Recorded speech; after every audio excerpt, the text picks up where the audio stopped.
In the series of what happens when, today's question is what happens when a nuclear war begins.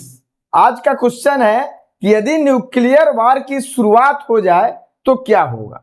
तो सबसे पहले समझिए कि nuclear वार की शुरुआत के साथ टारगेटेड एरिया में इनिशियल ब्लास्ट होगा।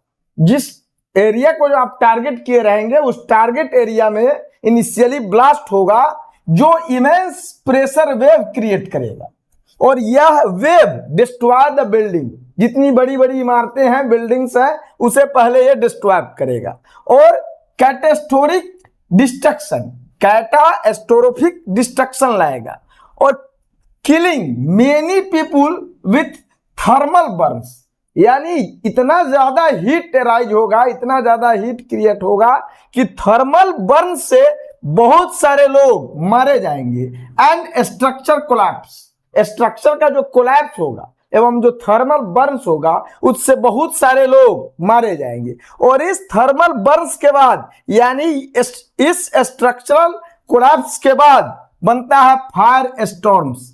और ये जब फायर स्टॉर्म्स बनेगा which generates soot that lead nuclear winter, यानी फायर स्टॉर्म बनेगा जो शूट को जनरेट करेगा और ये शूट ही न्यूक्लियर विंटर को लाएगा। Where sunlight is also blocked, जब न्यूक्लियर विंटर का समय आएगा तो यहां तक कि जो सनलाइट होते हैं उसे भी अवरुद्ध कर देगा, अर्थात उसे भी ब्लॉक कर देगा। जब सनलाइट ब्लॉक्ड होगा तो जाहिर है कि लिविंग थिंग्स जितने भी रहेंगे वो सभी डिस्ट्रॉयड की स्थिति में आ जाएंगे और सभी बर्बाद होने लगेंगे।